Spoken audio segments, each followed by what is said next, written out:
আরজি কর মামলা থেকে সরে দাঁড়ালো বিচারপতি রাজাশেখর মান্থা ডিভিশন বেঞ্চ। হাইকোর্টের প্রধান বিচারপতির কাছেই ফেরত গেল এই মামলা। আরো বিস্তারিত জানাবেন প্রতিনিধি সৌভিক মজুমদার আমাদের সঙ্গে টেলিফোন লাইনে রয়েছেন। সৌভিক, তোমার কাছে কি খবর? দেখো, মাননীয় বিচারপতি রাজাশেখর মান্থা তিনি এই মামলা থেকে সরে দাঁড়িয়েছেন। তার কারণ তিনি বলেছেন যে তিনি জানতে পেরেছেন এই মামলার ক্ষেত্রে অর্থাৎ আরজি করের এই ঘটনার ক্ষেত্রে রাজ্য সরকারের তরফ থেকে একটি জুডিশিয়াল কমিশন গঠন করা হচ্ছে।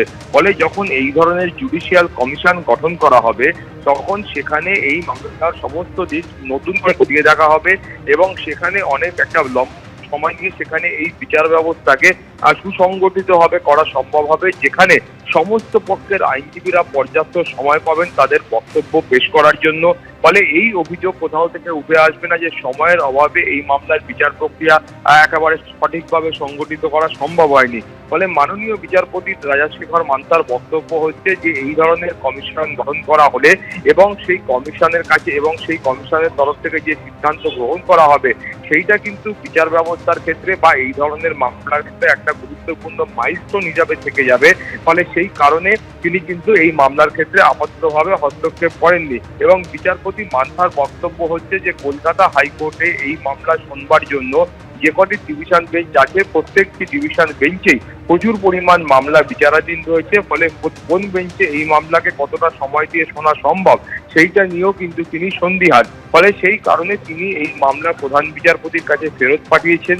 এখন যদি এই মামলার ক্ষেত্রে কোনো রকম ভাবে জুডিশিয়াল কমিশন কোনো কারণে গঠিত না হয় সেক্ষেত্রে মাননীয় প্রধান বিচারপতি তিনি মনে করলে এই মামলার জন্য অন্য কোনো বেঞ্চ নির্ধারিত করতে পারেন এবং পরবর্তী পর্যায়ে সেই বেঞ্চেই এই মামলার বিচার প্রক্রিয়া চলতে পারে। কিন্তু আপাততভাবে তিনি আশাবাদী যে এই জুডিশিয়াল যে কমিশন রয়েছে সেই কমিশন গঠন করা হবে। তার বক্তব্য যে এই মামলা থেকে শুধুমাত্র যে পরিবার তাকিয়ে রয়েছে এমনটা নয়, এই রাজ্যের সমস্ত নাগরিক মহিলা এবং পুরুষ নির্বিশেষে এবং গোটা দেশের নাগরিকরাও তাকিয়ে রয়েছেন। ফলে সেই কারণেই তিনি কিন্তু আপাততভাবে এই মামলা থেকে সরে দাঁড়িয়েছেন। জুডিশিয়াল কমিশন গঠন না হলে তারপরে মাননীয় প্রধান বিচারপতি সিদ্ধান্ত গ্রহণ করবেন।